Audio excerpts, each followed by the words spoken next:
নিজেকে এমন ভাবে তৈরি করুন যে পাবে সে গর্ব করবে, যে হারাবে সে আফসোস করবে। সৌন্দর্য মানে নগ্নতা নয়, শিক্ষা মানে ইংরেজি নয়। নিজের স্ত্রীকে সম্মান করুন, শুধুমাত্র দুমুঠো ভাত আর কাপড়ের জন্য সে তার বাবা মাকে ছেড়ে আসেনি। আমরা এমন এক দেশে বাস করি যে দেশে প্রায় সবাই মা পাগল, অথচ বৃদ্ধাশ্রমের শেষ নেই। গায়ের রং কালো হলে তাকে ভালোবাসা যায়, কিন্তু মনের রং কালো হলে তাকে কখনো ভালোবাসা যায় না। যারা ক্ষমতার প্রভাবে মানুষকে মনে করে পণ্য, তাদের স্বভাব চরিত্র অনেকটাই হয়ে ওঠে বন্য। তেল মেরে উপরে ওঠা যায়, তবে বেশিক্ষণ স্থির থাকা যায় না। পরিশ্রম করে নিজের যোগ্যতায় উপরে উঠুন, আপনার স্থায়িত্ব নিশ্চিত। অনেকেই বাবার রেখে যাওয়া সম্পদ মনে হতে পারে অল্প, কিন্তু এগুলোই আপনার বাবার হাজার ফোঁটা গামে ভেজা গল্প। আপনি যখন মানুষ হয়ে জন্মগ্রহণ করেছেন, তখন মনুষ্যত্ব বজায় রাখা আপনার ধর্মের মধ্যে পড়ে। ভালো মানুষ হতে হলে ভালো মানুষের সঙ্গে মিশতে হয়, ভালো মানুষের লেখা পড়তে হয়, ভালো মানুষের জীবনী পড়তে হয়। লোহাকে কেউ কষ্ট দিতে পারে না, কিন্তু তার নিজের মরীচিকা তাকে নষ্ট করে দেয়। একইভাবে আপনাকেও কেউ কষ্ট দিতে পারবে না, কিন্তু আপনার চিন্তা আপনাকে হারাতে পারে। কপালে অবহেলা লেখা থাকলে হাজার চেষ্টা করেও ভালোবাসা পাওয়া যায় না। স্বামীর ঘরে থাকুন, দেখবেন অনেকেই আপনার স্বপ্ন দেখাবে, কিন্তু ডিভোর্স হয়ে গেলে সবাই ভোগ করতে চাইবে, বিয়ে করবে না। যে সংসারে শ্বশুর বাড়ির পুত্রবধূর সাথে কারণে অকারণে প্রতিনিয়ত ঘ্যানর ঘ্যানর করে, ধনী পরিবার হলেও সেই সংসারে শান্তি থাকে না। নারীর বয়স আর পুরুষের ইনকাম কখনো জিজ্ঞেস করতে নেই। তার সবচেয়ে বড় কারণ বোধহয় এটাই, নারী কখনো নিজের জন্য বাঁচে না, আর পুরুষ কখনো নিজের জন্য খাটে না। কেউ ব্যস্ত নয়, যার আপনাকে যতটা প্রয়োজন সে আপনাকে ততটাই গুরুত্ব দেবে। মা সবার অভাব পূরণ করতে পারে, কিন্তু মায়ের অভাব কেউ পূরণ করতে পারে না। জগতের কোনো সম্পর্কই স্থায়ী নয়, একদিন না একদিন সব সম্পর্ক বিচ্ছিন্ন হয়ে যাবে। মৃত্যু তার আসল প্রমাণ। জামা কাপড় আর রিলেশনের মধ্যে মিল একটাই, পুরানো হলে অবহেলা বাড়ে। আসলে স্বামীর চেয়ে আপন কেউ হয় না। নির্দিষ্ট একটা বয়সের পর বাবা মার কাছেও মেয়েরা বোঝা হয়ে যায়, কিন্তু স্বামী নামের মানুষটা আমৃত্যু পরিশ্রম করে যায় স্ত্রীকে ভালো রাখার জন্য। বাচ্চাদের হাঁটতে শেখান, হেরে আবার দৌড়াতে শেখান।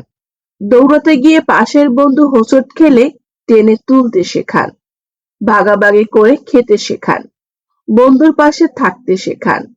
অন্যায় করলে শাস্তি দেন, প্রাপ্তি বুঝুক, অর্জন করা বুঝুক, সম্পত্তি আর সম্পদের পার্থক্য বুঝুক। পৃথিবীতে মাত্র একটাই হোটেল আছে, যে হোটেলে থাকা খাওয়ার বিল দিতে হয় না, সেটা হলো মা বাবার হোটেল। আক্ষেপের বিষয় হলো, হোটেলের মালিকানা যখন ছেলে পায়, তখন অধিকাংশ মা বাবাই সে হোটেলে থাকা খাওয়ার অধিকার হারিয়ে ফেলেন, যা মোটেই কাম্য নয়। মেয়েদের সবচেয়ে বেশি আনন্দ হয় যখন ঝগড়াতে স্বামীকে হারাতে পারে। স্বামীর পরাজিত মুখ স্ত্রীর কাছে যুদ্ধ জয়ের মতো। ছাত্র যদি ভালো হয়, স্কুল কোনো সমস্যা না। নামি দামি স্কুল যত, অহংকার মনে বাড়ায় তত। প্রাথমিকে যারা পড়ে তারাই কিন্তু দেশটা গড়ে। টাকা একটাই কথা বলে, যদি আজ তুমি আমাকে বাঁচিয়ে রাখো, তাহলে আমি তোমায় কাল বাঁচাবো। যথাসম্ভব শান্ত থাকার চেষ্টা করুন এবং অল্প কথা বলুন। আপনার হৃদয়ে দেখবেন নীরবতা আসবে, আপনার মন প্রশান্তিতে ভরে উঠবে। বয়স যতই হোক আনন্দ করতে ভুলবেন না। কেউ বয়সে বুড়ো হয় না। মনে আনন্দ ও খুশি না থাকলে কম বয়সেও বৃদ্ধ হয়ে যায়। যখন মানুষ চিনে যাবেন তখন মানুষের সাথে মিশতে ইচ্ছে হবে না। আপনি মরার পর কেউ আপনার চেহারা নিয়ে আলোচনা করবে না, আলোচনা করবে আপনার উত্তম চরিত্র নিয়ে। তাই চেহারা নয়, আপনার চরিত্র সুন্দর করুন। প্রদীপ কখনো নিজের সম্বন্ধে বলে না, তার প্রকাশিত আলোই তার পরিচয় দেয়। ঠিক তেমনি আপনি আপনার সম্বন্ধে অন্যর কাছে কিছু বলতে যাবেন না, শুধু ভালো কর্ম করে যান। কর্মই আপনার পরিচয় দেবে। জীবনে প্রথম প্রেমটা সবসময় রিয়েল হয়, কিন্তু সেটা ভুল সময় এবং ভুল মানুষের সাথে হয়। অপমানে উচিত শিক্ষা অপমান নয়, এমন কিছু করে দেখান যেন সে নিজেই নিজের কাছে ছোট হয়ে যায়। জীবনকে বেশি বিশ্লেষণ করতে যাবেন না, এটা জীবনকে আরো বেশি জটিল করে তুলবে। হায় রে টাকা, তুই থাকলে কাঠের পুতুলও কথা বলে, আর না থাকলে রক্ত মাংসের মানুষও মুখ ফিরিয়ে নেয়। মানুষ একাকী বেঁচে থাকতে পারে না, কারণ মানুষ সামাজিক জীব। তাই প্রায় প্রত্যেক মানুষের সঙ্গীর প্রয়োজন হয়। বাবারা কখনো মাথার ঘাম পায়ে ফেলে উপার্জন করার কষ্টে কাঁদে না। বাবারা তখনই কাঁদে যখন দেখে তার উপার্জিত অর্থের দ্বারা সন্তানদের মানুষ করতে গিয়ে ব্যর্থ হয়েছেন, অথবা সন্তানরা মানুষের বদলে অমানুষ হয়েছে।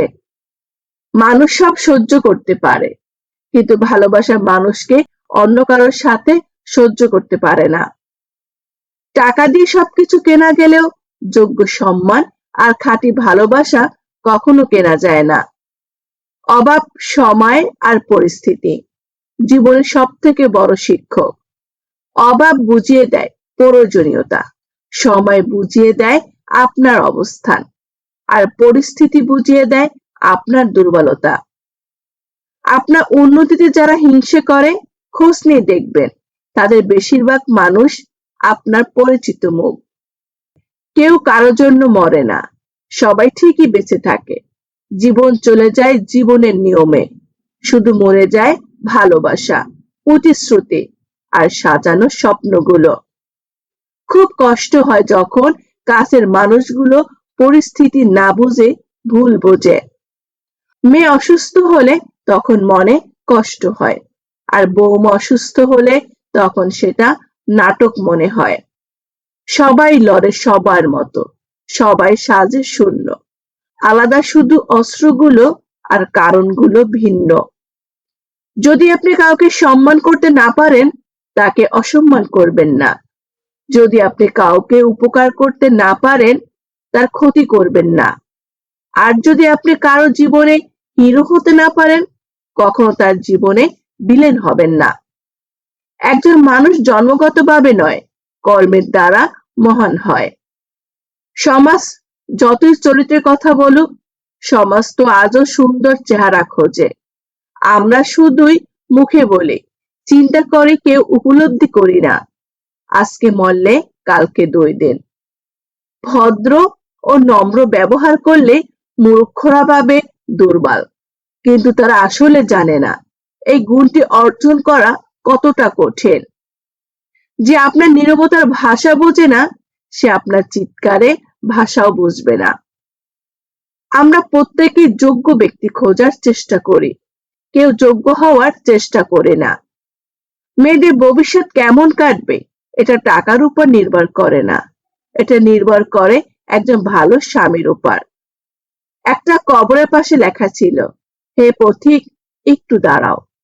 আজ তোমরা যেভাবে আছো, গতকাল আমরা সেভাবে ছিলাম। আজ আমরা যেভাবে আছি, আগামীকাল তোমরা সেভাবে থাকবে। পুরুষ গরিব হয় স্ত্রীর 4টি কাজে। 1, যে স্ত্রী স্বামীর রোজগারের উপর সন্তুষ্ট থাকে না। 2, যে স্ত্রী পরকীয়ায় আসক্ত হয়ে পড়ে। 3, যে নারী সংসারকে হাতের মুঠোয় রাখার চেষ্টা করে। 4, যে নারী বিনা প্রয়োজনে অর্থ ব্যয় করে।